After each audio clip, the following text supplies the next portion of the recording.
And welcome in to another episode of the Making a Mark Wrestling Show on the Tell Me More podcast. I'm your host, Mac Moore, back with Ethan Hrabe. How's it going, Ethan? Fantastic. I'm cozying in my little bunker of an apartment. It's nice, chilly, breezy, like 51 degrees outside. I got my cozy Bray Wyatt gear on. Nice. Got a belly full of warm Lewisburg cider, and I'm about to take a fucking nap, to tell you the truth, Mac. That's pretty So solid. you're I'm gonna have glad to. we keep scheduling these during nap time for Ethan. That's always good. it's on the dot. 7 o'clock to 1 a.m. is nap time for Ethan every Thursday. I thought that we had discussed this. You know, you're the one who keep telling me that's when the time. I was open most of the day. I was prepared. We're here to talk about Hell in a Cell and Full Gear. We were planning on doing a recap for Hell in a Cell last week, and things fell through. Ethan went to sleep. Other things happened. Mostly, I've been busy, but we finally made this one fit together. I thought maybe we'd rope Wade into it, even though he's been telling us for weeks that he just hasn't really even been watching wrestling. I'm like, that's perfectly fine. Come on. Like, the best part of the show, how we started the show, was us complaining about wrestling. That's what we needed from him. Wade's trying to do that thing like in a relationship where it's like rather than break up with the person, you just make yourself so unavailable that they have to break up with you. It's quite possible. I think that's what Wade's going for right now. But he said he's got the flu. I believe him. I think all the other things were what you described. I think this one's a real illness. But yeah, so he's not here for this one. But we decided to throw the two together. He told us he'd be back for Survivor Series, and that is one where I do hope we can do a preview show and a recap and try to get back into the flow of it a little bit more. It'll be right as maybe COVID I'll have a couple. Is that? Oh, are you talking about something else? I was gonna say I might have. It's the end of November, right? So I'll be in the start of maybe winter sports season starting or not, but definitely outside of football. And while the high school football season is going on, pretty much impossible for me to do preview and recap shows. And that is if I was trying to watch every week. And as we've discussed on previous podcasts, that is just not the way I've been consuming wrestling since the pandemic has started. And even this one, this is going to be a weird take, because I know that a lot of the listeners are going to lean on AEW, better product, better show, putting on a better pay-per-view. And it's probably the case. I paid more attention to Hell in a Cell than I did Full Gear, but that's also because Full Gear landed on a Sunday where I was in the middle of 18 high school stories happening all at once, and I was playing so much catch-up. I put it on in the background, but did not get to pay enough attention as I wanted to, while I did find a little window to knock out Hell in a Cell.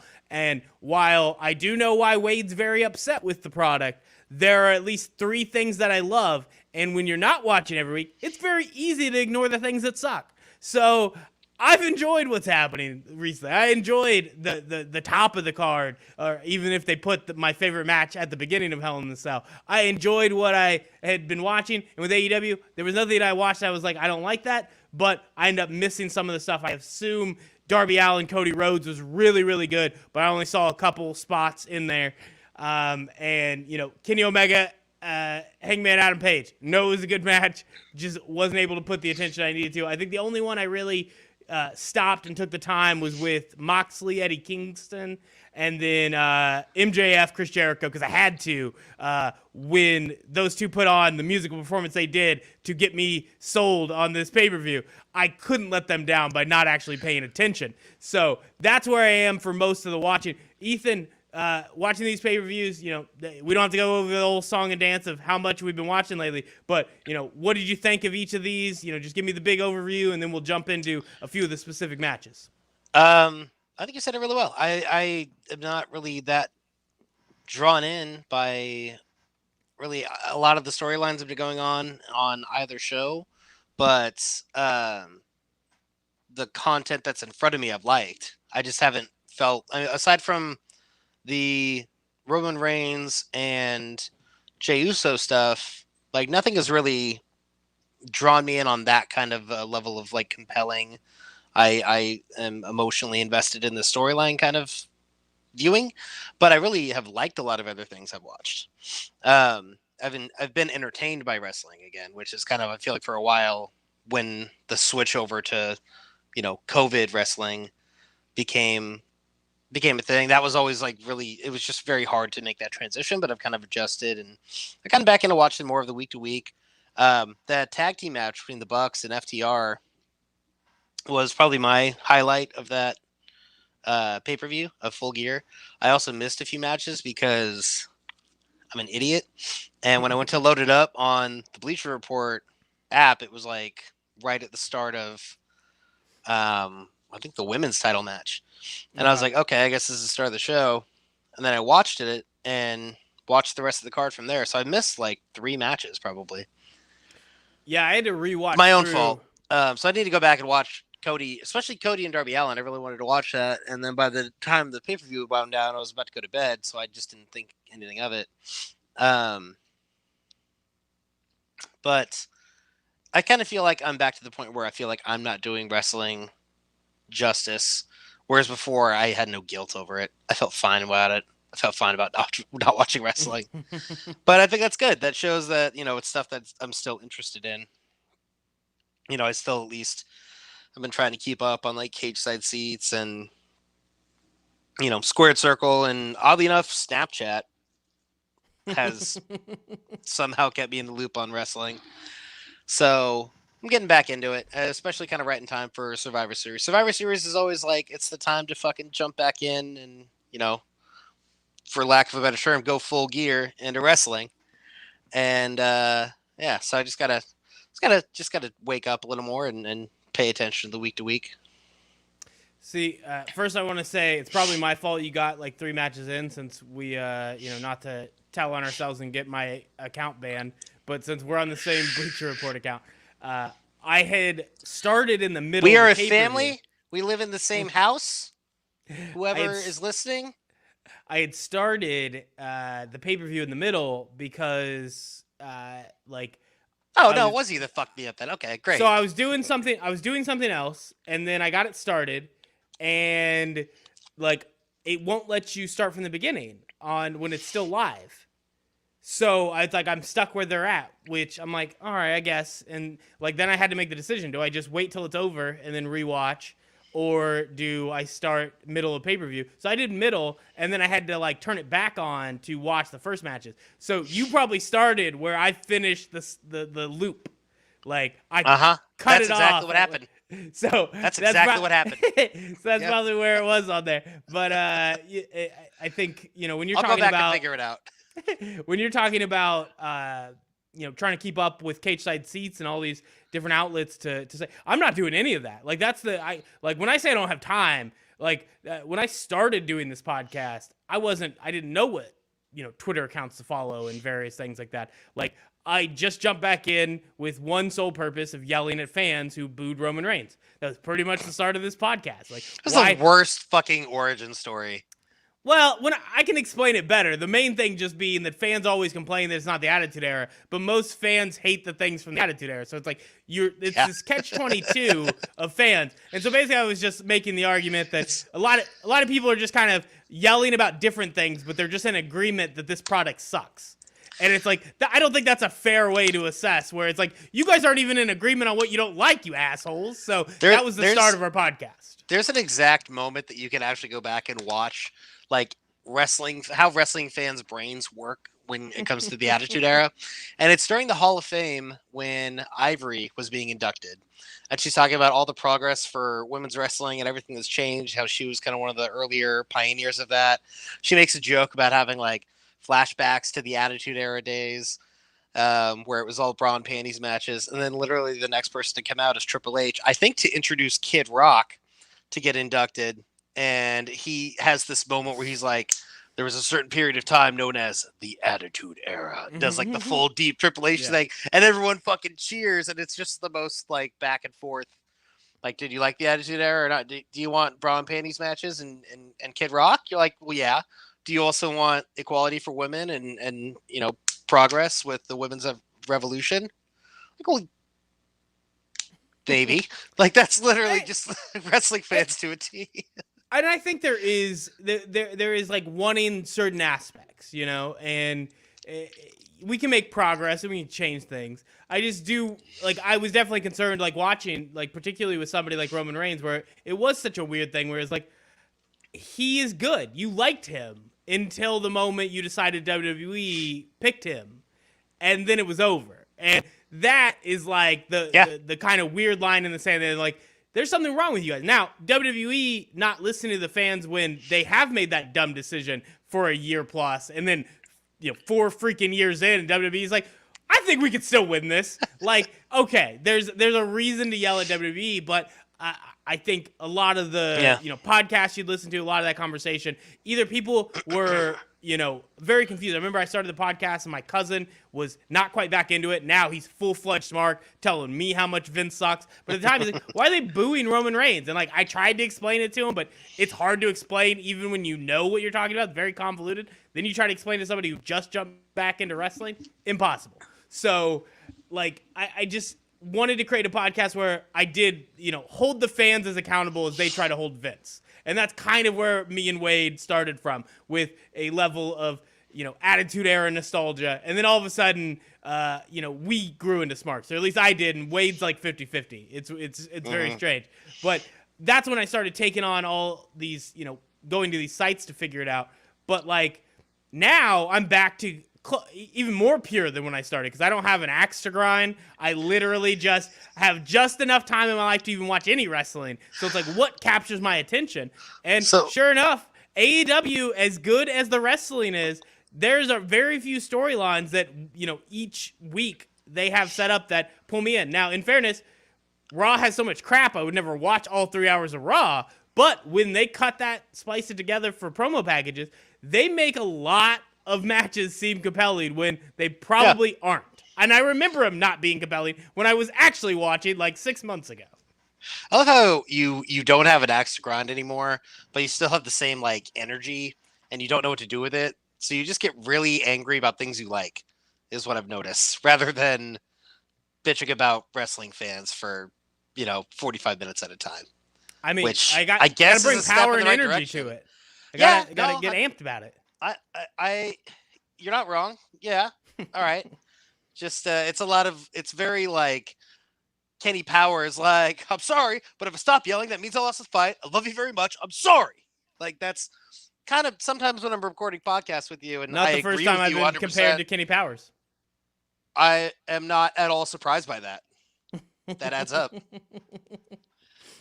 It's also just been, this is extra delirious, Mac. The fact that I'm even recording these podcasts is a little bit nuts, because straight up, I'm trying to cover for you, but now you're throwing the curse in it. Well, no, my cat turned the Xbox on. I don't hear the Xbox, so you just got to be a professional and pretend like it didn't happen. But it creates like a glare. It's a whole thing. It's gonna look like a special effect. Just trying to like warm herself up, that selfish bitch.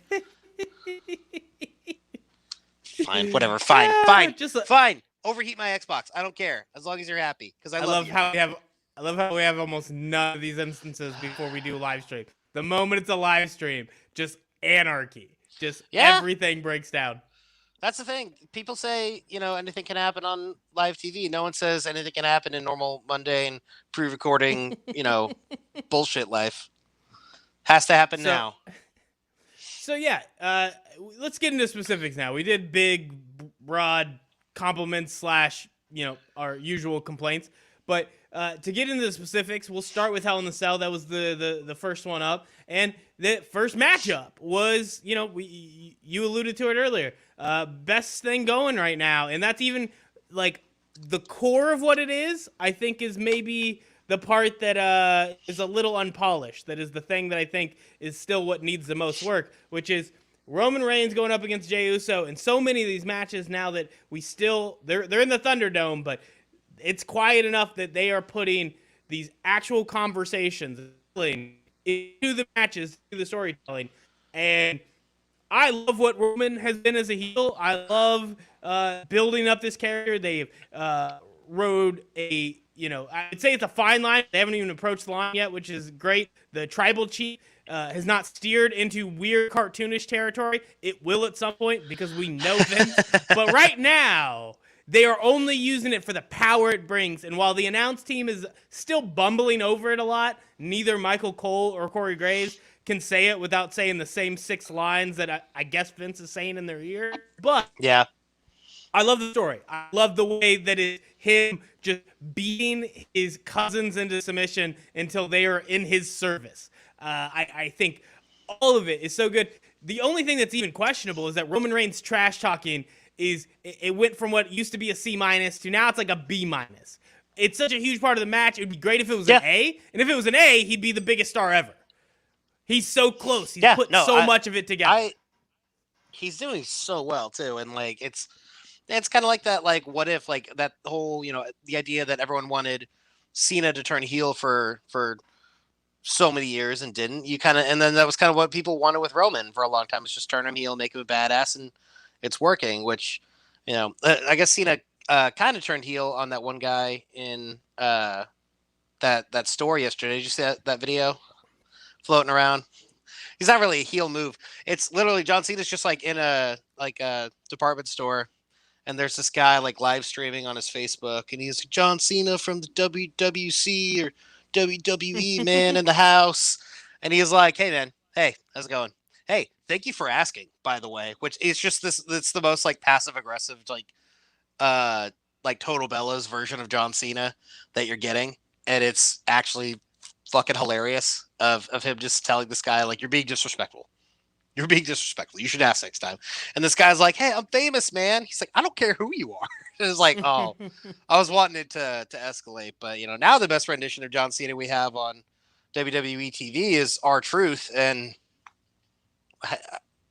it works for me. Oddly enough, that was the thing that got R-Truth over for me, was a John Cena gimmick. Hey, do what you got to do. It's not 2015. 2015 Ethan would be very confused. Yeah, I'm not gonna watch it, but it's good. It's there. It's good. It's there for someone. In terms of Roman and Jey Uso, I think that match and perfect finish. Perfect freaking finish, which that's how they usually screw these things up. And you have, an I Quit match that it's hard to pull off. We just watched, we'll talk about Jon Moxley, Eddie Kingston in a bit. Like, getting that to land in a way that is impactful is very, very hard. And they did the perfect finish. Like, we always criticize when it's like, we fantasy book better than them and they screw it up. But this was better than my fantasy booking. This was to a T, perfect way to end this match, having it where, yes, Jay quits, but not because he's backing down from Roman. He is saving his brother. You're like, what's better than that? That is so good. And then I like that Roman was doing a little bit of a UFC MMA type submission hold, because he's got Paul Heyman in his corner. Now he's just taking off little parts of like, I'll be Brock. We don't need Brock to come back every week. Fuck him. Like, I love Samoan Brock. So good. You're gonna look me in the eye and tell me Samoan Brock Lesnar isn't gonna sell tickets? Once he took the shirt off, it sold. I've been in the Thunderdome every week. No, I'm just kidding. But I had to throw out my Roman Reigns vest and buy a Roman Reigns nude body T-shirt. And when I walk down the street, people cross the street. It's wonderful. That's because you're an intimidating figure when you put on your Roman Reigns skin shirt. I'm also not wearing pants.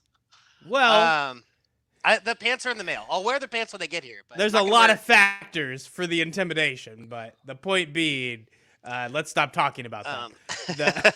No, my other thing with this is, if they want to give each, both Usos a non-tag team program aside from this is a perfect setup for an Uso versus Uso feud. I only lost these matches because of you. I should be the champion, but you cost me the match when you threw in the towel. You cost me the match when you ran down to the ring, and I had to save you. Like, it's like a really good organic setup that I hope is coming. I would watch Uso versus Uso.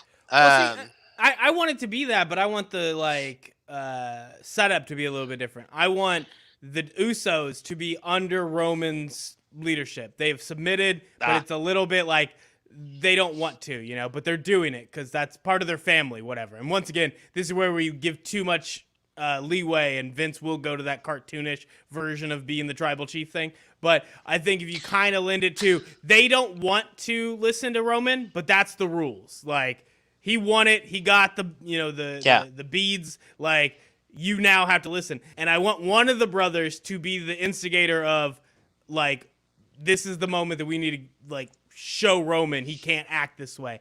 And the other brother just slaps the crap out of him. That's the start of the fight, is one is ready to cause a mutiny and the other one's like, no, you get in line. Now he is a sycophant for Roman Reigns. He is completely bought in to Roman's strength. That's what I want. That's the match for the Usos. And if you do it the Vince way, it'll be at a luau, and they'll be hitting each other with pineapples and a roast pig. Like, this is don't this put is it the into Vince the McMahon. ether. Don't put it out there, man. It's gonna fucking manifest into a Monday Night Raw segment. How many times have our worst ideas been the ones that have been picked up from this podcast? Don't do it, man. Thanksgiving. They're gonna do it as an Uso Thanksgiving feast. And instead of a turkey, it's gonna be a roast pig, and one of the Usos is getting hit with that roast pig. Yep. So that's how they're going to ruin this for me. $5 that happens. I'm not taking that bet because I need there to be some action. That's like got to be 1 to 100 odds for me to take that. I know that seems like a prop bet that you should get the odds, but no, that's more likely to happen. Way than too not. likely to happen. So yeah, I thought it was interesting, and it was a good enough match. I didn't even complain that it was like, why is the best match on first? Got me fired up, got me into. Roman's channeling Brock. He wants to get in, get out, get home. It got me into it. I was excited. I really want to see where it goes forward because, like you mentioned, you got potential with the Usos. You got potential where Roman is running this, Samoan dynasty that is running roughshod over professional wrestling. I love it. I think it's great. Then, as we're moving down the list, do you want to go just top to bottom, or do you want to start hitting the matches in order until we get to that championship match with Randy Orton and Drew McIntyre? I don't know. I'm gonna leave that up to you. You've got the list in front of you. So let's start knocking things out, and we'll get to Randy Orton, Drew McIntyre. I feel like we'll probably have some pretty good takes on that. Elias, faces Jeff Hardy. This is actually the match I didn't pay attention to. I stopped, like, the moment I was like so happy about Roman's finish, and I'm like sitting there just telling Kinsey how great this was, and like I got my eyes tearing up from Jay trying to save his brother. Then it's like the next one, I was like, all right, I got to get some work done. I can't pay attention to this because I didn't even know Elias was back. I keep forgetting Jeff Hardy is still running around like breaking his body, almost like he's taking the punishment from Matt Hardy going to AEW. I forgot all about that happening. So sure enough, Jeff Hardy just gets beat up by Elias and loses by disqualification. That's a good way for Jeff Hardy to one up Elias. I don't care about either of those two right now, and that's not to say anything about I haven't really seen much of their performances lately, but I just don't care. Do you have anything about those two to talk about before we move on? I don't know. It almost seemed like when they put the Intercontinental belt on Jeff and like shipped him over to Raw, it almost seemed like it was kind of like not like a last run, but like kind of one of those like maybe last significant runs where he's gonna probably have some important programs, hopefully. I still like watching Jeff Hardy wrestle. But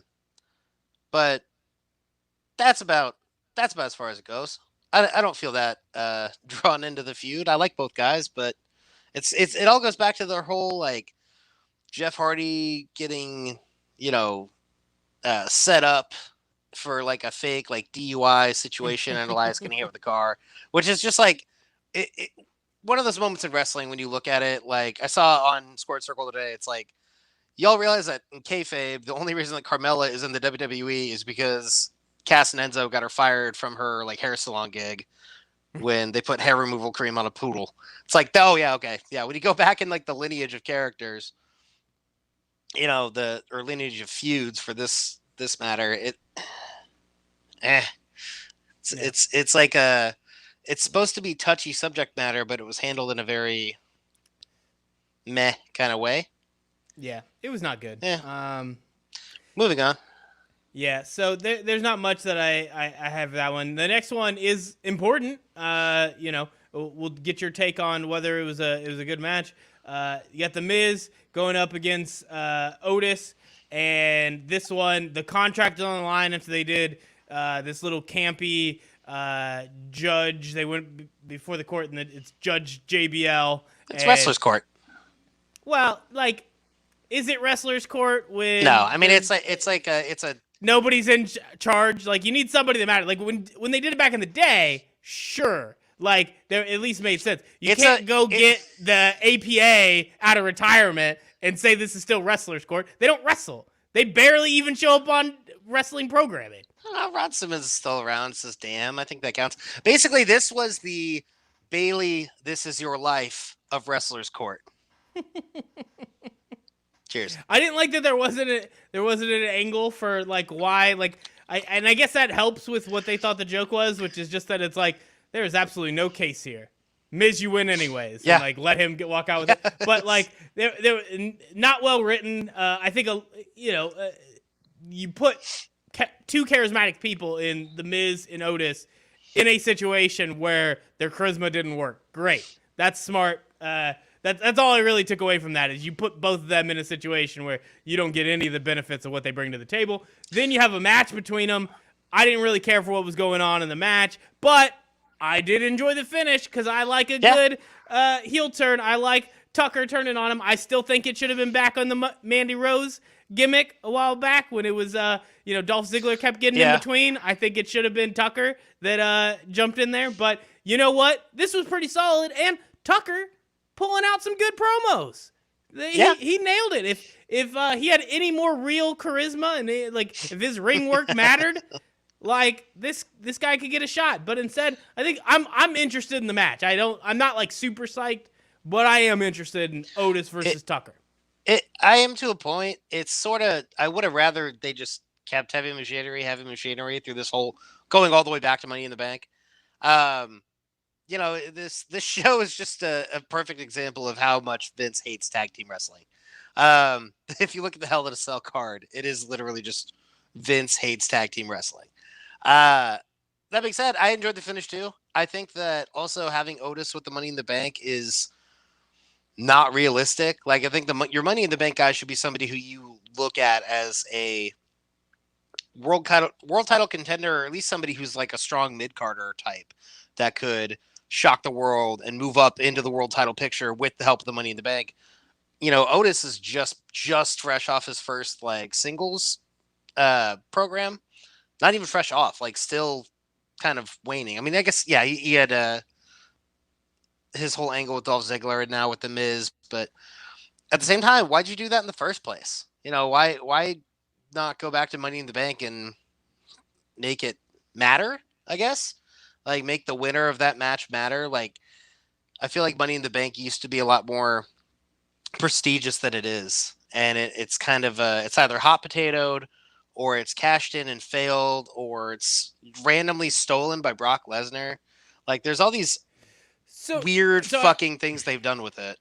So do you think it's the specifics of the last few years of it, or do you think it's the natural decline of something mattering when it's this is every year? It's the same reason a Hell in the Cell pay-per-view is such a stupid idea. It's every year we know we're going to put on a pay-per-view where there's going to be 1 to 3 Hell in the Cell matches. It loses mystique when it becomes part of the routine. Because Hell in a Cell is supposed to settle a score, not it happens that you and I have a feud leading up to October, so let's do it at Hell in a Cell. It's stupid. I think that Money in the Bank pay-per-view is stupid. I think having it at WrestleMania makes more sense. They may have moved it. It also makes the end of the contract. As long as you know that it's the moment they get it, they have through the end of the next WrestleMania, not whatever time of the night it was when they won. I think it's perfect. I think that's the way it should be. It was perfect then. And then, I think we've all been in agreement. We've talked about it numerous times on this podcast. Yeah. Anything that's pay-per-view named after the event minus War Games or something like Survivor Series where that's, it's a little bit different. But anything that's was its own match type specialty, TLC, no, we don't need that. We want that to be a match that is brought out in special circumstances. And even if you have to arbitrarily create the circumstances once a year, fine. That's Right. the way to do it. But when you back into it, it's not even like they're like just pigeonholing people into it. They'll do that. But it is like it's like picking the short straw. Like who's getting stuck in the match this year? Like it's just whatever happens Right. to be on the card. Like we got 6 rivalries, 3 aren't good enough. This one kind of works. All right, like this is the one we're taking right now. But that's a bad way to start working. Like I know we've heard different wrestling promoters talk about like in the 80s where they'd work backwards, but that's like they pick. Here's the end point. We need to get there. Not like the end point has been picked about a month out and you're like, well, I guess we're going to just look up and down the roster and figure out how to get there. Like, you need a little bit more time if you're going to work backwards that way. I think it's a bad idea to have it work like that. But I think even with Otis, the point you made about, not being a big enough name, I don't think that's fair. I think you can have people that are in his role, and he's had enough charisma. He's got fans cheering for him. And while that doesn't mean he'll get a long run, there are ways to tell that story that have a payoff. They're not just Baron Corbin losing, or like you said, Brock Lesnar kicking down the door, taking the he comes in late. Like Brock Lesnar is destroying all types of matches. He's destroyed the Hell in the Cell match. He destroyed Money in the Bank. Like you don't need to have just a great person in. Like, I think Otis would be fine if you did it right. The way I would go with Otis would be that he is trying to, not even cash in. He's doing something else, and he happens to be in a feud with the champion. And the champion disrespects him the way everybody has. Make fun of him that he's fat, doing all these things. And at some point, they go too far. Otis gets that look on his face, and he's pissed. He's not cashing in while this guy's back's turned. He does it while he's mad at that person. Cashes in, beat the hell out of him, takes the belt. And even if that lasts a week, that is a big moment for Otis. That's how I would have done it. And I think doing some weird contractual thing, it was bad programming for weeks on Raw. And I think as much as, you could talk about Miz, and I feel like what you were describing as a mid-carder who could do something, you're just describing Miz, and I don't want to see it because he sucks too bad in the ring. Like, he did a great promo afterwards. Still don't care. Still don't care about Miz being in the title picture. I'd rather be Otis. I think when I think of the, Money in the Bank, I want, my favorite Money in the Bank ladder match is still the first one. That's one of my favorite ladder matches ever. And, everyone who's in that match either has had the world title or been near the world title or been in contention or been, intercontinental champion or whatever. It's all guys that could legitimately, you could see them winning the Royal Rumble. You could see them actually winning the title.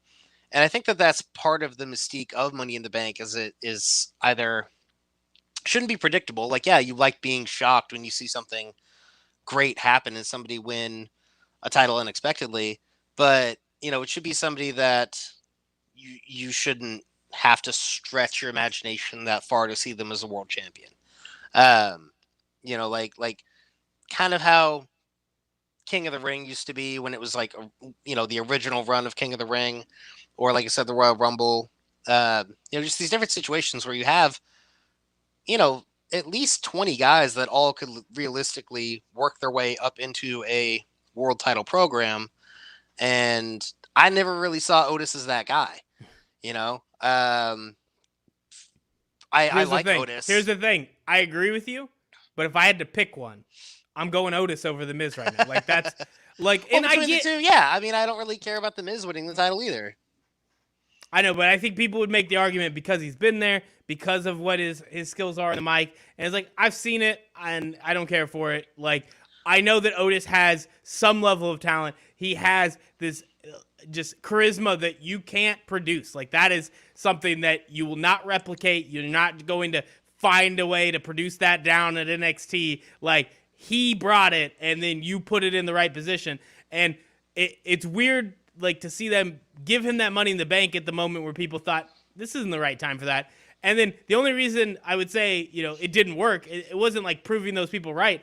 They dropped the ball in even trying to make it work. Like there wasn't a failure on Otis's part in that time frame. So I don't think so. I feel strange about it. I wish they could have done it differently. Would have been better if they just picked somebody else to get the Money in the Bank. Fine, that's probably the right answer. But once you have it on him, the way they took the storyline, not a fan of it. And I we'll see what Miz does. At the very least, I know he can get the fans excited, and if that works, that's fine. It's just gonna piss me off because I don't want to see him as champion. Next up, two more people I never want to see as champion, but we'll never get past it. Sasha Banks versus Bayley in a Hell in a Cell match, and this one, another one that, in fairness, they put on a good match. They were in the Hell in a Cell. They did some work. It's just so hard to care about these two. And I know there's other people that are completely on the opposite side of me, so it's fine. But, man, the more this goes and the longer Bayley is having these runs, as she gets to hold both belts and this stuff, it kills me because she is literally in the Baron Corbin role. I know we talked about it last time. The exact same spot, but those same fans who just couldn't stop complaining about Baron Corbin are the ones who are like, yay, we finally got our NXT dreams of Sasha and Bayley. And it's like, wow, the match was good. Everything they've done outside of it, all of the promo work, hot garbage, and I'm not backing down. Yeah, that's fine. I really like this match. I haven't really cared about the build-up. The match was fucking great. I love this match, but I just am bored of I think it's just oversaturation of these two characters, and and then it immediately goes back to, oh, I'm challenging you for a rematch. It's kind of like when they deliberately did away with the rematch clause of, like, you lose a title, you automatically get a rematch, and then the same two people fight over the same belt for like 9 months, and it's fucking terrible. I kind of feel like that's what they're headed towards with these two, because the feud has gone so long, and Sasha wins. That's a good point to move somebody else into that role. Write Bayley off TV for 2 months and then have her come back at the Rumble and make like a big appearance. Do something unique. Do something she carried the title for over a year. How long was it total? However many days? Yeah, it was a year. Long fucking time, and it felt longer. And but that kind of reign makes that win more entertaining, more enjoyable when you see Sasha Banks finally knock off Bayley.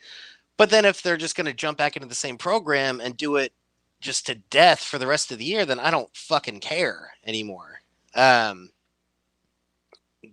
think I don't even know how long has it been that we've constantly been talking about Sasha and Bayley and how it's an underwhelming program with good matches. There are giant gaps now where we used to do it every 2 weeks, so we had to question ourselves whether we were just complaining too much. And now, every time we come back after 2 months, it's like the same thing is happening. They just have never moved past these two. And as much as that was a good match for the payoff, it's like, God, everything else that they build up, the fact that they're still trying to go afterwards, I just deliver one good promo. That's all I'm asking. One.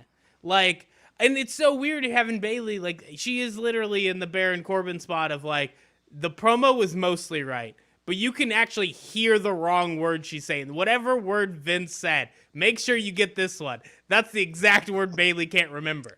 And she doesn't flub it. She just picks a different word and keeps rolling. But, you can tell she is just that much off, and she's not even charismatic enough to, get through it being off. She's just, And like I said, with Bayley, it's tough because her matches generally, this one was good, but everything before this, it's all what do they call the really good in-ring workers that just don't ever matter? A good hand. She's literally just that. All of her matches, none of them made you pop.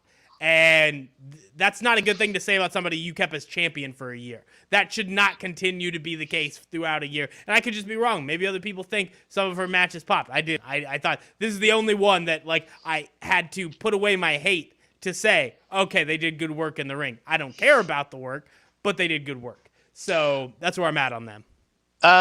They did good work. They got a little too the whole the kendo stick bridge from the cage to the stair thing was kind of overdone, and then whatever she tried to do with duct taping two kendo sticks together, which I'm guessing they didn't rehearse because otherwise they would have probably then you just have this weird sagging it's like when I tried to build a fort when I was 6 kind of looking thing.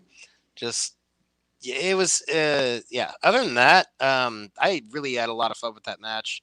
It was the cleanest match that I've seen the two of them have. They're I feel and maybe it's going It back helps to a that lot it's of Hell in a matches Cell. that I've watched. Well, yeah, but even then, like going back to a lot of matches that I've watched, I've always kind of felt like if Bailey's going for like a spot, there's like a 15 to 20% chance it's going to look a little sloppy or be weird. Like she almost tries to do too much in one moment. And I didn't see that in this match. Like they really like did a lot of creative stuff, and really put on a really fun match to watch. And then I thought that was great. And then like the next week on TV, it's just like back to the worst fucking mic skills that exists. I mean, Sasha The Banks answer is has just don't watch the weekly show. That's the yeah. first answer. Sasha Banks But has one promo and she does it well, but it's the same thing. And Bailey is not good at promos no. or on the mic. So here's the difference that you can tell. So with Sasha, she is good enough that the cut up clips on a pay-per-view are fine. Bailey isn't.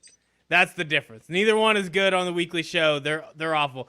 But Sasha can at least get a few of the lines. As long as you're continuously listening to her repeat the same thing, you're like, okay, that worked out. That was fine. But just for like the otherwise, promo, like the video packages before. Yeah, well, you're right. Package. Well, she does just enough to make that work. 9 fucking months to put together enough sound bites for a video package, or however long this feud has gone. Well, 9 months wasn't enough for Bailey. That's all I'm saying. That's the difference between the two. Because Bailey's was still awful. Like her parts of those video packages, trash. It's funny. We at least care about this enough to talk about how much it pissed us off. This next one, I don't want to talk about. Bobby Lashley against Slapjack, and I forgot Slapjack. That happened. Moving on. Yeah, for the United States title. Perfect time as the United States comes back. How did Slapjack do? I don't know, and what sucks is I liked what this group. What do they call themselves? Like the Hurt Business? No. Forget Retribution. They were doing so well before this happened, and now they entangled them with something I can't watch. So thanks for doing that, guys. Jesus. We're going straight to Randy Orton and Drew McIntyre. Retribution is basically Mustafa Ali's like, you took me off TV? Cool, I'm going to tank your product. Well, in fairness, they'd already tanked it, and I was like, can Mustafa Ali save Mustafa this? Ali's the only good thing about that fucking promo. It was like adding Luke Harper to the Dark Order. It was like, can he save this? And the answer is just no. The answer is maybe. But I mean, I love Mustafa Ali. I think he's one of my favorite performers. And I was like, okay, he's the head of Retribution. Cool. Who's his muscle? And it's like T-Bar. Like, I'm done. I'm out. I have to imagine that like Mustafa Ali was thrown in this group as like punishment for like Saudi Arabia deal becoming such problematic. And, like Vince thinks that's how he's getting back at Saudi Arabia, even though there's no actual connection between Mustafa Ali and Saudi Arabia. I've heard that Vince actually thinks Mustafa Ali is Mansoor. Then that's what he's trying to punish them, but he doesn't actually realize. Every week, Mustafa Ali goes up to Vince like, "I'm Mustafa Ali. I'm not Mansoor from Saudi Arabia." 100% what's happening right now. And he understands it. And then the second he walks away, Vince is so fucking old and his brain just doesn't work. He's just like, Mansoor will be the head of Retribution. It's like, God damn it, Vince. Every week, Mustafa Ali thinks he got himself off that shit roll, and every time. Honestly, if Retribution were just like a Saudi fucking hit squad, and that was the gimmick, that would be less offensive than what they've done with Retribution on live TV. Solid. There we go. Now we can move on. Randy Orton, Drew McIntyre. This is one that not only is the match good, we have a couple really good matches from Randy Orton and Drew McIntyre in recent memory. And I know that's probably been, big thing with Randy Orton is he dialed in? And then even when he is, some people are not a fan of his style. Well, no, but some people are still not a fan of his style even when that happens. When he's dialed in, he's one of the best in the world. I'll bitch about him when he's not dialed in until I'm blue in the face, but when he's dialed in, I fucking love Randy Orton. I think even when he's dialed in, there are fans that are like, I don't like the slower version of what he does, but it's crap because he's methodical. He's a sociopath. How do you not get this?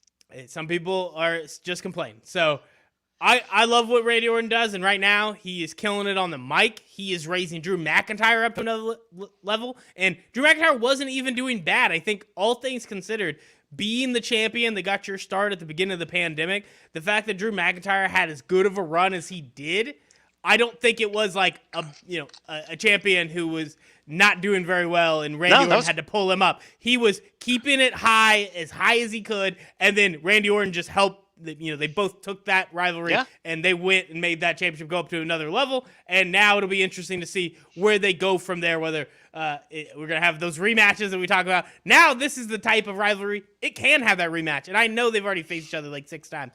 But when you've created that level of blood feud and you have 2 guys working at this high level, I wouldn't be mad about it. It'd also be great if they split off. If you find a good reason for whoever comes out of this one, if it's Drew gets the title back and then you find a way to have Keith Lee distract Randy Orton, I don't know what it has to be. We've talked about this. All right, Edge is beating Randy Orton for the title at WrestleMania. I called this months ago, and I'm calling it twice as hard.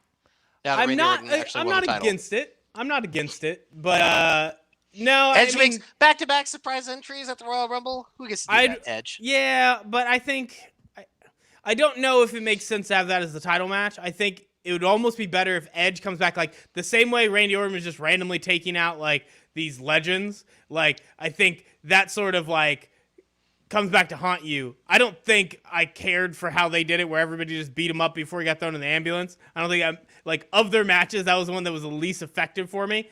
I'd rather have Edge come back and he's defending himself. He's defending his wife. He's also defending Christian, who got beat up by Randy Orton, and he cost Randy Orton the title. And that's how Randy Orton has to go off and face Edge while Drew McIntyre continues on his next title run. I'm fine with that too. I want to see like the end of Roadhouse, where everyone who Randy Orton's wrong just kind of circles around him with hunting rifles and just kind of take their turn. And Vince comes into the room. I don't see nothing. Edge, you see anything? I don't see Christian. I don't see anything, Christian. You see anything, Beth? I don't see anything. And it's just, but it's like 45 people because it's Randy Orton and he fucks up a lot of people's lives. But either way, I could see that working. I don't know if, it's the way WWE booking is so like predictable but strange at the same time, especially this time of year when you're around the Survivor Series leading towards Royal Rumble, leading to the road to WrestleMania. How many changes do you usually see between now and the Royal Rumble, and how many of those changes are applied to the road to WrestleMania? So is it going to be something where you see Edge pop up before the Royal Rumble? Because I feel like he'll be, when he's back, it'll probably be, you don't just want to see him run back the same thing with Orton, but I feel like if you do it with the title, then it makes more sense. But I don't know. I don't know who else on Raw right now stands out as being like, my mind is already who's going to be in the main event of WrestleMania. That's kind of where my thinking already is, even though it's like mid-November. Yeah, and once again, I wouldn't be against it necessarily. I'd opt to not put the title in there. But, if that's the best way and Edge is, got himself on that level, they're ready to go with it, it wouldn't be the worst thing to have happen. And I do think both Drew McIntyre and Randy Orton are at that level right now where I would just enjoy either one to have, a run with the belt. I don't want this rivalry to last through WrestleMania, but whoever has the belt, whatever that next rivalry is set up, both could be the champion going forward. And I don't think, if they move away from Drew McIntyre, hopefully they don't screw up and just, drop the ball by not getting him into a good feud afterwards. But I also think he's starting to get to that point. That's when a wrestler is really over, when they can continue to be the focal point of a show, even when the belt isn't strapped around the waist. And then also not even chasing the belt necessarily. They're off doing something else that you really, really care about. So we'll see if Drew McIntyre gets put in that position and if he can pull that off. Because once he does, that's like, the boxes you have to check. He's checked almost all of them. That'd be the last one to kind of just be like, all right, this is a guy who, no matter what the situation is, he's going to be a top superstar that delivers and puts eyeballs on the product. Yeah. All right, so that's all we have for WWE. Is there anything that's outside of Hell in the Cell WWE that you want to talk about? Because, like I said, I've been watching a lot of the weekly shows to really know what's going on. I've stayed away from Retribution as much as possible, and then I I don't even have like a short list of things. Like you were talking about the next night, and I'm like, I didn't watch the next night. I have no idea what these guys did afterwards. I just know I liked Hell in the Cell. That was fun. No, I think we're good to move on. Shout out to Shotzi Blackheart hosting Halloween Havoc. That was a good. If I had time, I would have watched it and I would have made sure we penciled that in to break that down as well. But it was good to see her get put into a central role, promoting that. So that was really neat to see. And I think Kinsey got to watch it. Like, I don't know how much of Shotzi Blackheart she's got to see, but she got really excited about it. I think she said something like, we make them better here or something, because she was performing up in KC where we were watching those shows. Journey Pro. So, I helped her win a match. My arm is in the photo. It wasn't. Fine. It wasn't your arm. Post the photo on our Twitter and let people determine. If I showed a picture of you, they saw your face handing her a beer, they couldn't prove it was you. You look like every person at a wrestling show. You think they're going to ID your arm? Get out of here, Ethan. We're done. Yeah. We're not having this conversation. We're moving on to AEW.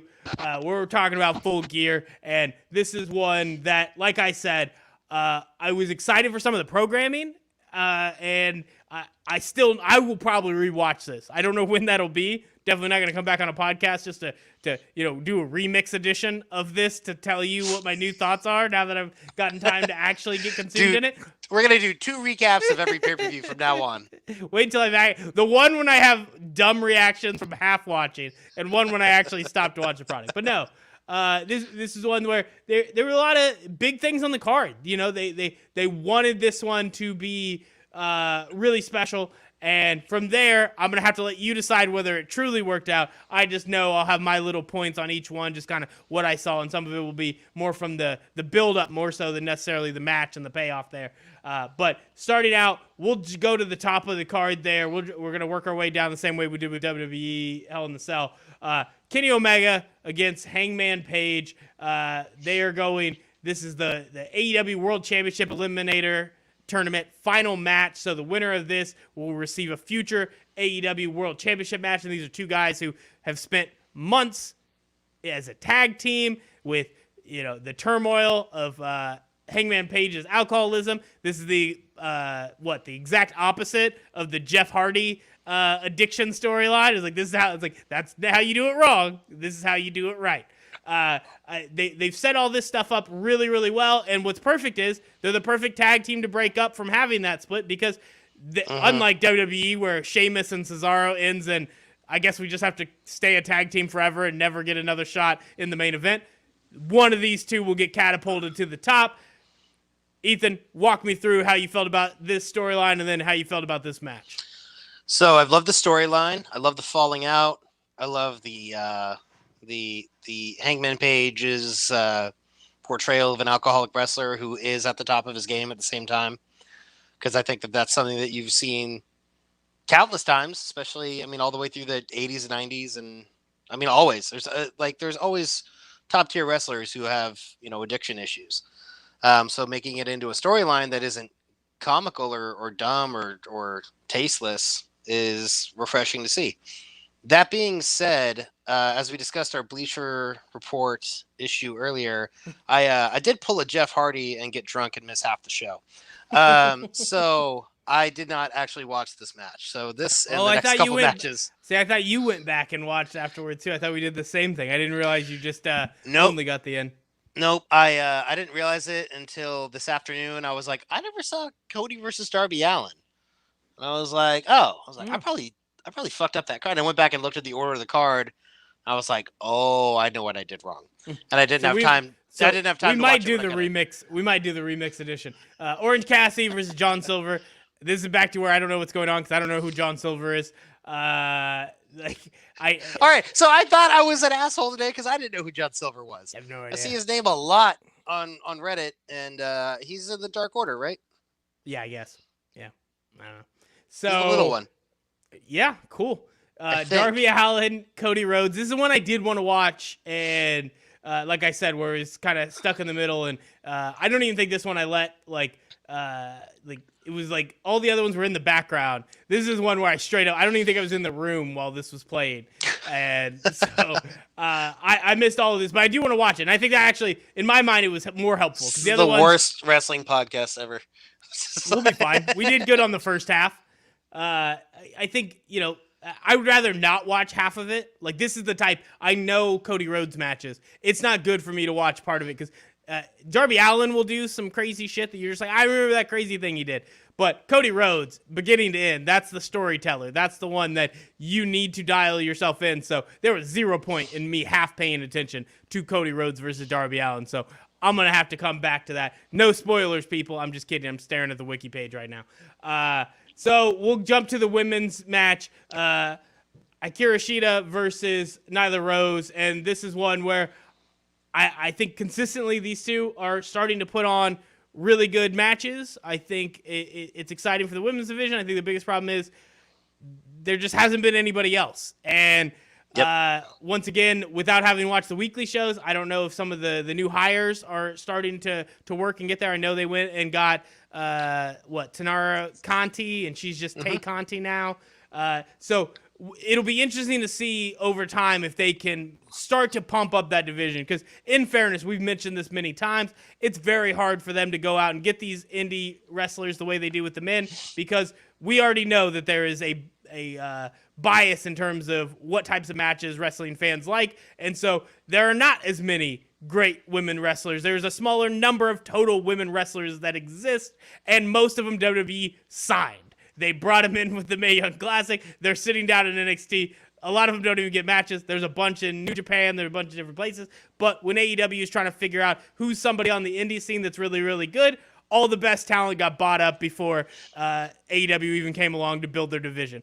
Puts them in a tough spot. That's not saying that the cupboard is bare. They have some good people there. It's just not as many matchups to put somebody in the title picture and have them go up one challenger after another. So it'll be interesting to see as they are starting to get more people that we know can go in the ring. If they can, are they going to keep building Akira Shida up as that person who's going to keep on taking down challenger, whether it's a big brute like Nyla Rose, or she's going to face some other people that, closer to her size.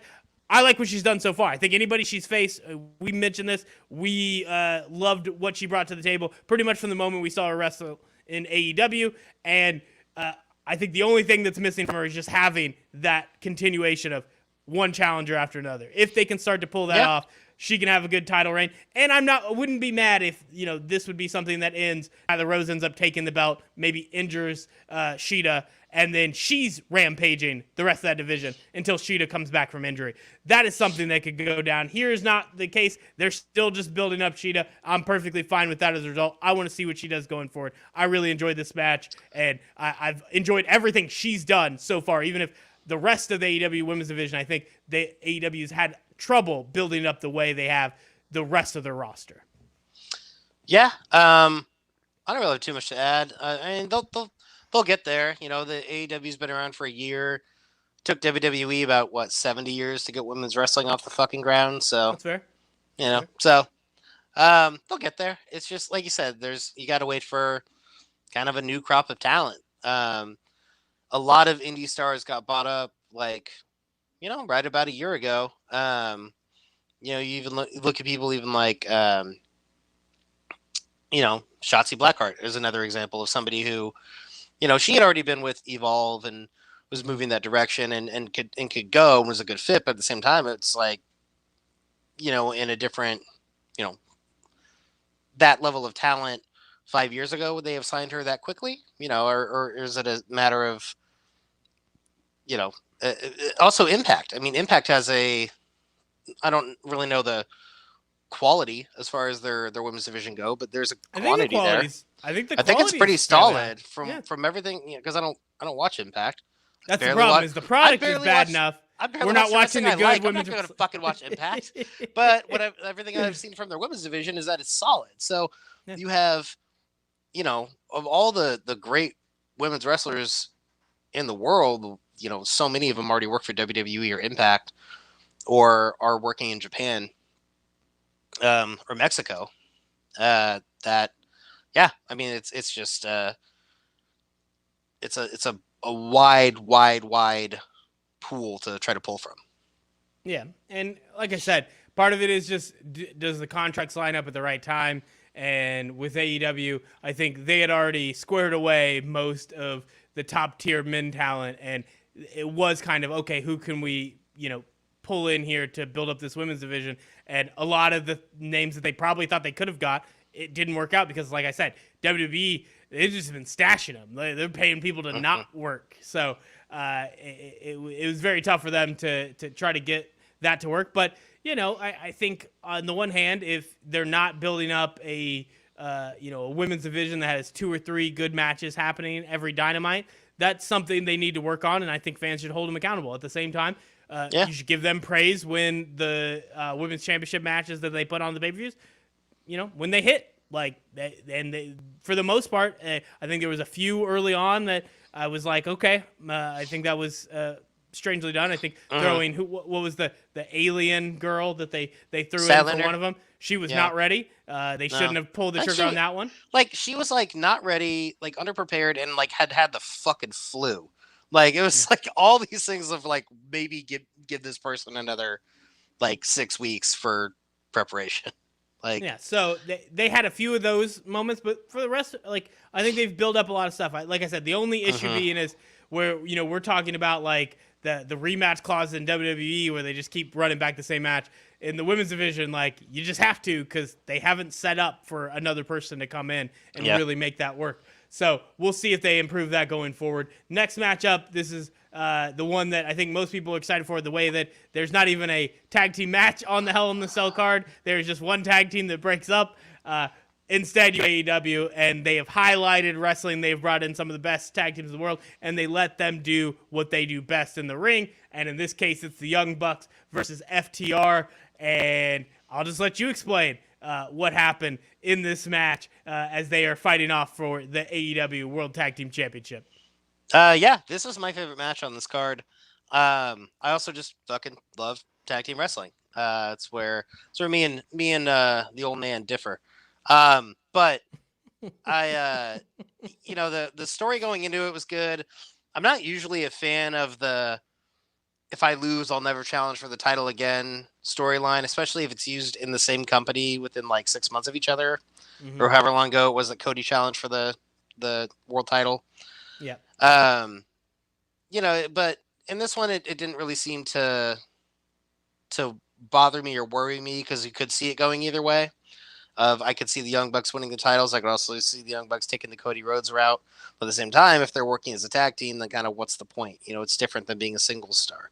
Yeah. So, I figured they're going to win this coming into it. And the kind of dueling injuries storyline that you see, I feel like you see it in a lot of Young Bucks matches where one member of each team has an injury throughout that serves as like a turning point. I thought that was done really well. And, the homages were like tastefully done as far as, seeing two team, like one team that's inspired by, the Heart Foundation and, the just the kind of classic, Arn and Tully sort of teams. And then you have the Young Bucks who are more Hardy Boys, Dudley Boys era inspired. And seeing them, play that out, like they really highlighted the stylistic difference, which didn't really need extra notice. Like, and by that, I mean, almost from a commentary standpoint, I think the stylistic difference is what made that match so fun. It was kind of like watching like a Hardy Boys versus like Dudley Boys, even though I know it's more like a Brain Busters kind of, comparison that you get, but it was like a fun, agile team versus a, grounded, just no flips, just fists until we get an attempted 450 at the end, which was, again, it was a little on the nose, but I enjoyed it. There's a reason they don't do flips. Go for that flip and it costs you the match. So the in-ring storytelling was there. The lead up was there. Good program. And two of the best tag teams in the world. That's like my bread and butter. Yeah. And I like poetic finishes. You tried to describe the 450s too on the nose. Nope. The 2 on the nose is the exact way to I finish enjoyed the it match. either way, but yeah. I do. I think it's perfect. Flip the revival. You gotta make it work. And the Young Bucks, the way that they work is it's so entertaining. I think that I wasn't on the side of they could have lost this. I don't think you could have gone the route of Cody Rhodes. I think it was pretty obvious they were going to win. But I try not to look at that as the reason why you can do this gimmick on there. I think if anything, the only thing I would say was negative about it was that it was like thrown on at the end, and they had Excalibur try to do this like whoa. But like he can't do that reaction because he's just not like maybe he's aiming for something different than I want him to do, but I'm not even sure he did what he wanted to do well. He has very strange emotions tied to how he announces things, and that was not the moment for Excalibur to be the one there. It's like he's calling chess. Like it's just there's something missing. I don't hate the guy, but I just am not a big fan of Excalibur's style of calling matches. It's almost too subdued. I'm also, go back. I'm a more Ranello and like Joey Styles, that kind of pace for like a play-by-play.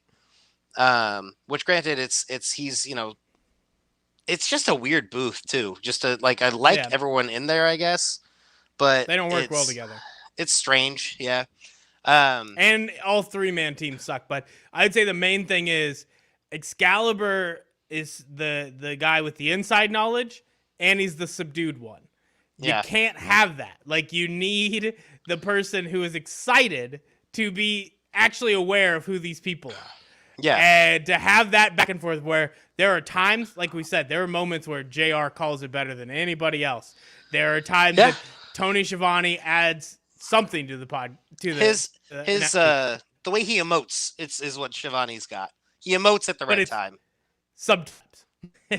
But those 3, they bring something to the table. It just doesn't quite mesh.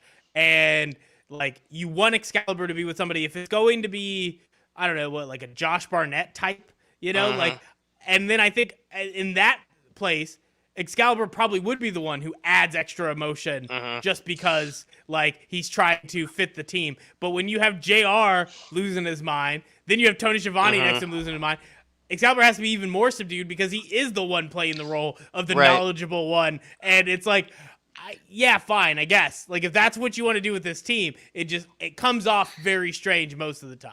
You know who's nailing it on commentary whenever I hear him is Chris Jericho. Chris Jericho, every time. Yeah, it's like that. That is what the booth is missing, but Chris Jericho can't do it all at the same time, He has to like switch between roles in a way where sometimes he's done like, I think the perfect balance of like talking up guys, even when he's ready to trash talk them in the next moment, Yeah. Like his ability. So first it sounds like he's playing announcer, so it works. So it's like he's not out of character by being excited about this guy. That's him pretending to be unbiased until he becomes biased. So that adds a level of hilarity to the proceedings. Like he's just so fluid between these roles. It's great.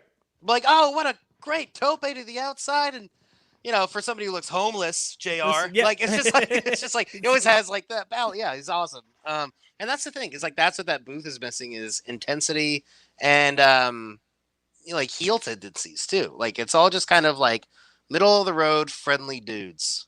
And I think you have maybe Excalibur is kind of I don't know why he's not more excited for the guys he knows about. And then you have JR and Schiavone. I think they're having a little bit of that like fraud syndrome, and like JR's is because he said enough things wrong, and I think he probably overleaned into the gimmick of I don't know who they are. Like I know I don't know who they are, and so they all just seem a little too awkward. And you would think turn over JR time heel now. That's what we want. That's what we're gonna get. You think over time they'd get more comfortable. They haven't. So we'll see if that changes. But that's enough talking about announcers. Matt Hardy, Sammy Guevara in the Elite Deletion match. I tried to pay attention until Gangrel showed up, and then I was out. Ethan, what the hell happened here? I got more hooked in when Gangrel showed up. Because, fuck yeah, bring back the Brood if you can.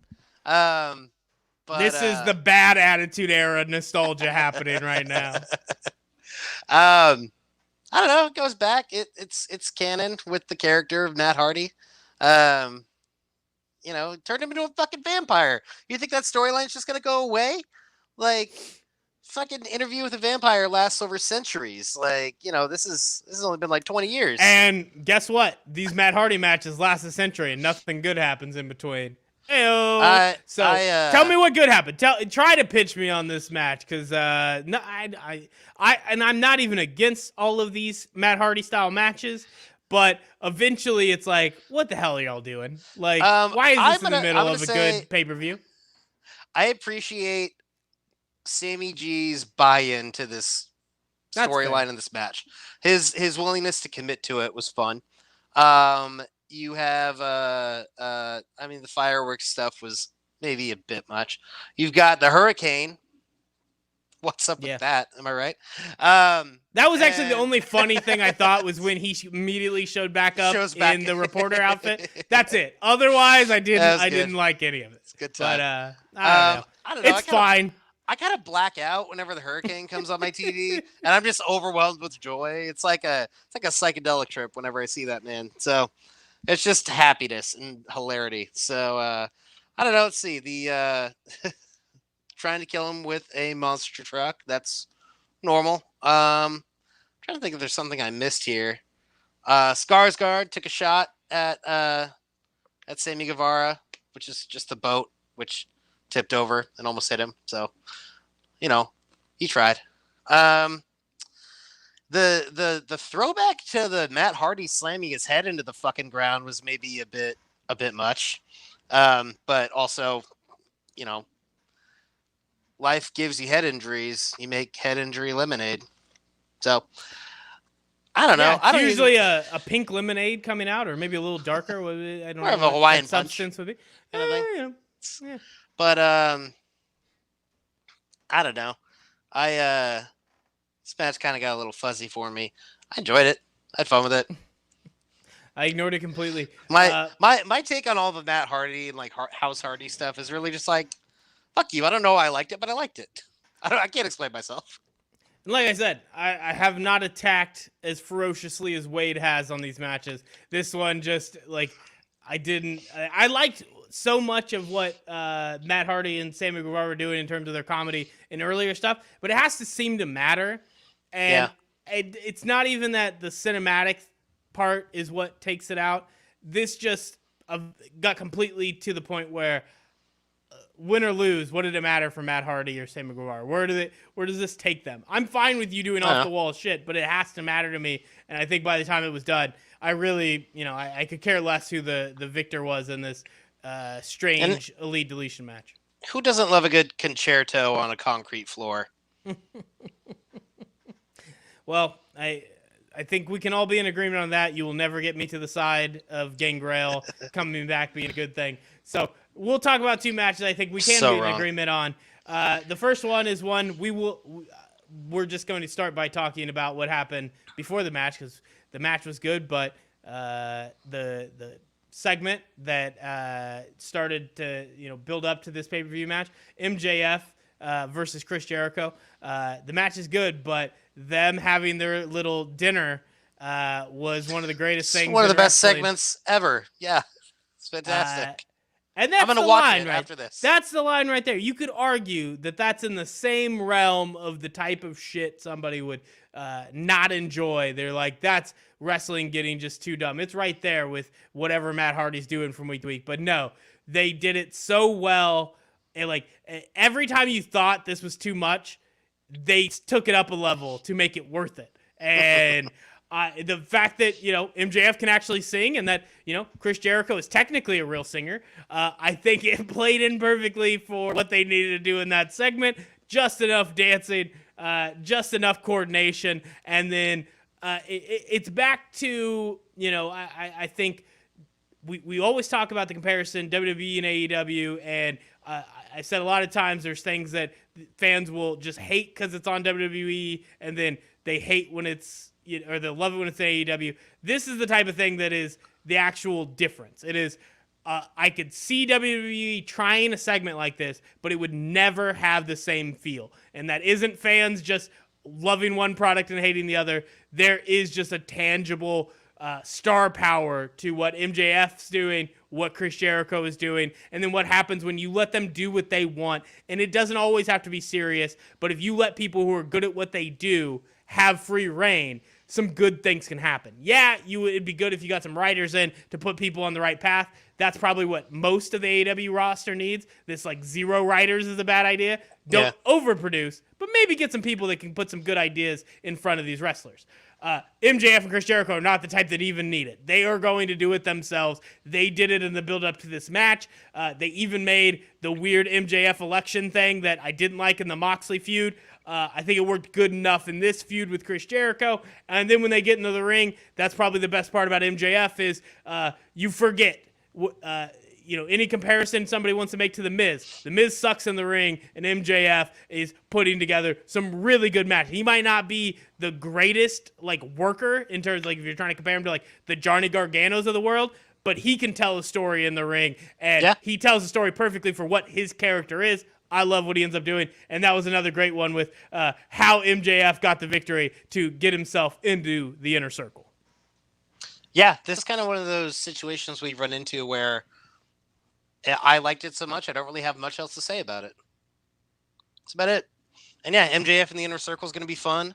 I think you're going to have, that's just endless possibilities just with especially just the idea of, MJF and Jericho working closely together on anything is probably going to be a good product. Yeah, there are endless possibilities because you already have the built-in, MJF and Sammy Guevara being at odds. Sammy Guevara doesn't want MJF in the inner circle, where even though Chris Jericho is the one in the match facing him, there's still that level of respect that it's like, all right, if you can beat me, I'll respect you enough to let you in. And they even do that as the little face-off afterwards. And once again, another picture perfect, the way they played it up. That rivalry where Sammy Guevara is going to stay jealous, and I assume eventually MJF's going to get the actual ear of Chris Jericho, and you're going to have Sammy Guevara really upset that he's the young member that's being ignored by Chris Jericho. He wants the leader's attention, but now it's been stolen by this rat that's infiltrated their group. That's a great story. You're going to have Wardlow up facing off with big Jake Hagar. There are things you could do, or they double up, and that's a devastating tag team to go at some of these smaller tag teams in the division. I think there's a lot of options, and I'm excited to see where they go. What do you think is the most interesting, split off of this match of what happens with MJF in the inner circle? I think that, there's a few different things that I look at here. Is this is their first addition since their initial inception. And I think they have to be careful about it because you don't want to get NWO syndrome where fucking 90% of the fucking roster is in the inner circle, and it's not really a very inner circle. But I think these are two good characters to add because you don't really see inner circle feuding with MJF at any point. The only feud they could have is the one they did. I think that was really well done. And then you have their heels, and you have extra muscle with Wardlow. I think that if you ever wanted to turn a member of the inner circle face, then the guy to do it is MJF as the heel counterpart. And then also it's just, I don't know. I see a lot of positives from MJF and the inner circle working together. Well, MJF is part of the inner circle now. Of him being, like you said, is he going to be the guy that really has Jericho's ear? Is he second in command now? Does that create, a new storyline for Sammy Guevara, who I'm presuming is done with Matt Hardy now? But that guy's very talented, and you're going to see him, need to do stuff. So I don't know. I don't really have one main thing I'm looking forward to. I'm just excited for whatever they show me. All right, what are the odds for Chris Jericho being the one who's eventually booted from the inner circle, booted from his own group? We're going 100 to 1 or 500 to 1? MJF is The Rock and he's Farouk. kind of a thing. It would be sort of like that. I don't think they even have to You have could even MJF. do the segment where he gets some old gifts and then gets Jericho a portrait of himself. It could even be, it's not MJF taking over, it's MJF rotting it from the inside. So by the time it's done, maybe it's the Inner Circle is kicking Chris Jericho out because he allowed MJF to infiltrate them and ruin them. So there are ways to do it, but I'd probably go like 500 to 1, but it's a possibility. I mean, I might put $10 on it and see if that pays off. And with that too is if, for whatever reason, if Jericho does need any kind of leave, then MJF does work as a leader for the Inner Circle. Yeah, I think a lot of possibilities. An interesting one, Jon Moxley, Eddie Kingston. Before we get to the good stuff, I do just want to get in my little attack because I feel like AEW deserves it when we get it in. I know where you're going. How in the world is Eddie Kingston back. getting his third title match in he's had 6 matches. He hadn't won a single match on Dynamite unless we're counting AEW Dark. He's not even won in this promotion. He's gotten 3 title matches. This is crazy. I don't have a good answer for you. And this is the company that's supposed to care about wins and losses. What is happening? I don't know. They just want more hardcore matches between Moxley and Eddie Kingston, I guess. I don't know. You don't have to put the title on the line. Or at least don't do it on the first one. That's all I'm saying. I agree with you. I don't know. I don't know what to tell you here. I would like to do a point counterpoint thing, but I don't have a counterpoint. All right. I win on this one. I win the debate. Great.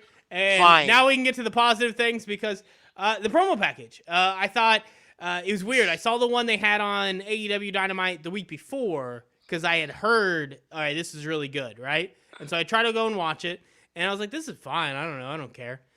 But apparently this was me jumping into the pay-per-view late, so they had already shown it at the beginning of the pay-per-view and I missed it. So that's what people were actually talking about. That one was on Dynamite, and that one was good. The video package for that match, the way they put it together, and then I already knew kind of what Moxley said in the ring from before. But as powerful as that line is, when you have the whole story told about Eddie Kingston and his mom, and him choosing wrestling, and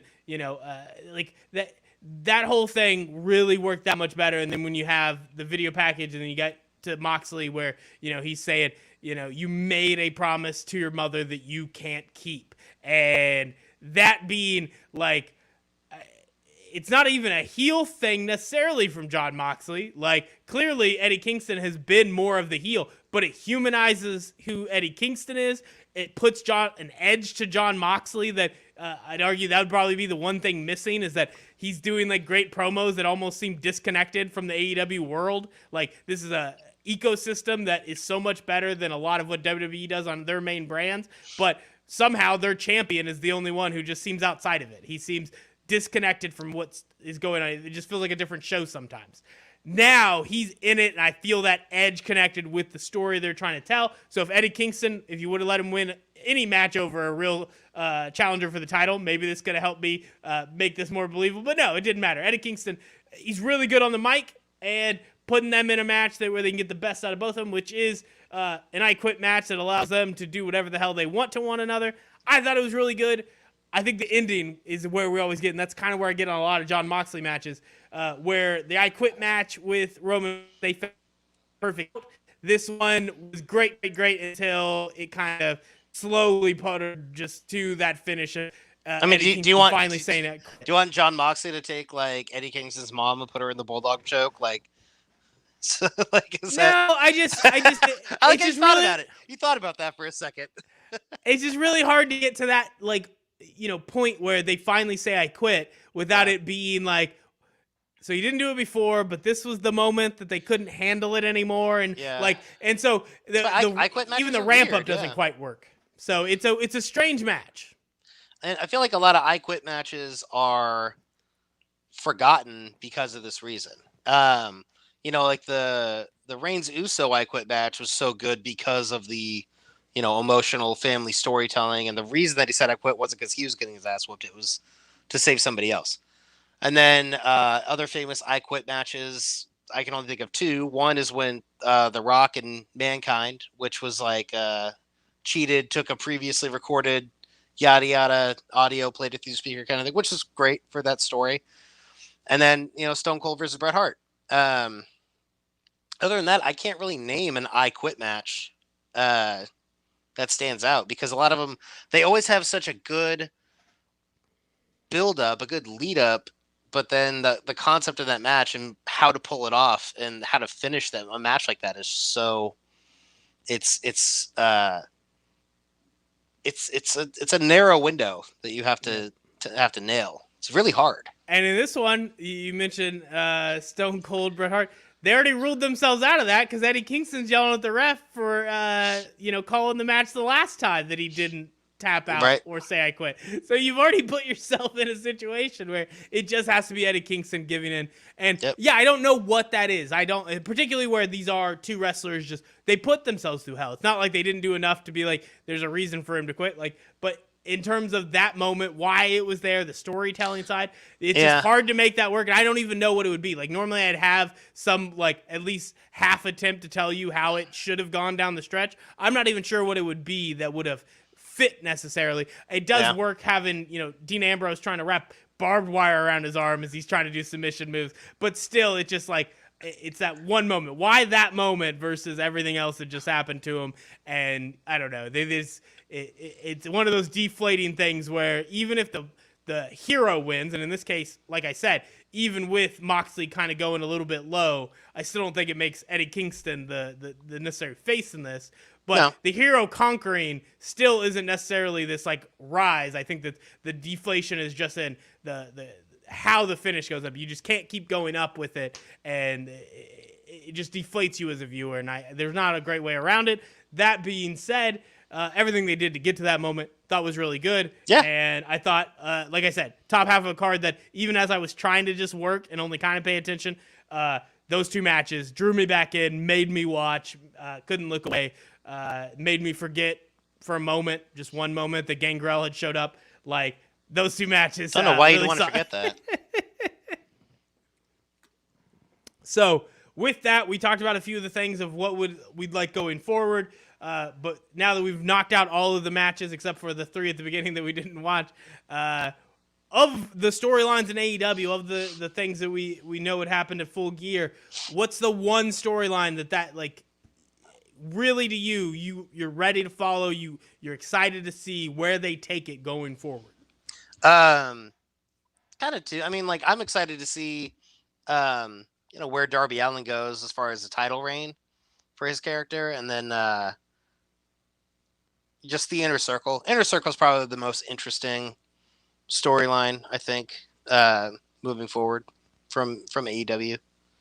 That's fair. I feel like the new addition of MJF and Wardlow is just such a major injection in an already strong faction and strong storyline that they've just wrapped up what they were doing with Matt Hardy, wrapped up MJF versus Jericho, and now it's kind of a pretty open, mostly wide open kind of playing field for what Inner Circle wants to do next. That's fair. I think for me, you're probably right, and also because there's 3 possible storylines it could be. It's where is this going? Yeah. But if I'm just going to pick one and think this is one I just want to know where they go with it, I think it's with Hangman Page. I think it's him losing to Kenny Omega for the chance at the AEW World Championship, where I think obviously Kenny needed it. I think we've talked about it before, where we thought Kenny Omega was going to be the guy that goes in and is just their main draw, or at the very least is their workhorse at the top of the card, putting on these epic matches, even if the other people are supposed to come in and be the entertainers or whatever else it is. But he just hasn't even been that guy necessarily, and he started more in recent months having the type of matches we expect from Kenny Omega. But what happens is you get him back onto that AEW World Title track. Can you start getting him to do some promos that are a little bit better? Because let's face it, it's been lacking with Kenny Omega in the promo department, and I think I've seen a couple, particularly with Page, that there was close. There were moments where Omega kind of dialed in. It's this kind of faint voice he uses where it's he seems like a psychopath. He seems like a guy that if you're alone in a room with him thinking that other people are going to show up to the party, but it's just him for too long. You're thinking that you can't escape? Beat you to it. So that's where Kenny Omega is at. It's empty, And but I'm taking a victory it's excited to see where he goes. It's excited to see if they still have these guys kind of fight back and forth as Omega thinks he's going to the title. But what does Hangman Page do? Where he really just had this, he's an alcoholic. But is he an alcoholic? Is he just partying? Is he just having fun? What does he need intervention from his friends? Well, what happens now that he's lost everything? He's lost his title belts, he's lost his tag team partner, and now he's lost that chance he thought he'd get to get himself back into the AEW world title picture, and he did a hell of a promo explaining why this match was so important to him. I want to see where he goes from there, how they play that both as a character and in terms of who they face him up against in matches, because we know he can go in the ring. He has it's a strange, like I'd say maybe modest personality type in terms of the charisma he brings. I know he's charismatic on the mic. He's not a bad person, in terms of the mic skills, but he also hasn't been in a storyline where he has hit a home run on the mic skills. So I want to keep seeing. He's from the get-go been this guy that is in that weird territory. I see the star. I get the reason people see the stardom, but it hasn't happened. And the longer it goes before he gets there, the more you start wondering why. The more you start, is this a mirage of stardom for Hangman Page? Or is it just delayed? Is there just so many other talents in the way? Will eventually, as things start to move around, Hangman Page will keep delivering good rivalries, good matches, and before we know it, he will finally land into what is just undeniable stardom. I'm so infatuated with it. That's the thing I'm going to be focused on going forward, is Hangman Page and where he goes from here. Can I change my answer? Sure. It's exactly what you said. That now I think is the most interesting thing. I think it'd be cool to see him. Having that TNT title is interesting. I would love to see a feud with him and Darby Allin. And if I don't want to see him take the title off Darby Allin right away, but somewhere down the line and have a run with it and see what he does with that. I think would be a good triple threat match. View of. I want Darby Allin. I want Hangman Page. I want Cody to still want his title back. That's the match at whatever their next pay-per-view is. I would dig that. That, or they do like a storyline like they did with Hawk when Draws joined the Legion of Doom back in... it was like a worse version of what they've done with Jeff Hardy's alcoholism, where Hawk got drunk and fell off the Titantron or jumped. Yeah, it wasn't very good. It was pretty... I'm kidding. I remember that. It's pretty tasteless. Well, I don't know. I can never tell when you're kidding. Even now, I don't know if that's a real laugh. I'm all fake. We know this. There's no reason to talk about it anymore. So I'm glad I got you to change your answer. I won 2 debate points to finish up this podcast. I'm the winner. And I think that's all we have. Is there any other wrestling topics you want to hit real fast before we finish this up and you're down 2-0 in the debate? Okay. I don't know which direction to take this bit that you're doing. Kind of seems like you're trying to call the race a little early here. At the same time, I don't want to be the representative of the other side that's saying you're calling the race too early here. But the debate points. We're an hour and 32 minutes in. We're already the Nevada election officials. Let's wrap this up, buddy. You won the battle. You won the battle. I will win the War Games. All right, fair enough. And is there going to be War Games for Survivor Series? They've been pairing those up, right? Is that still happening? It usually is. Are we still waiting for William Regal to tell us War Games? It's my favorite moment of every year. It's just he just comes out and just it's like he breaks up like a schoolyard fight. Knock it off, all of you, War Games, and it's just the best moment. It's like, oh, cool, all right. I don't need. I love how else. I don't even need a fucking match. I just need that moment. We just spent 10 minutes explaining why having these pay-per-views named after gimmick matches is a bad idea. Stop turning it into a routine. And we're like, we love this routine with War Games. Fucking rules. War Games, it's like War Games, Survivor Series, Royal Rumble. You get to be a gimmick-based pay-per-view. Everyone else can fuck off. That's fair. Looking at you, TLC. Yeah, I'm in agreement. I think bring back Stomping Grounds, aka Stamping Lands. That was a Great Balls of Fire. That was another good one. Yeah, standalone shows. It was crazy. I'm just going to pretend like we're not hypocrites, and that's how I'm going to finish the show. That's all we have for this edition of the Making a Mark Wrestling Show on the Tell Me More podcast.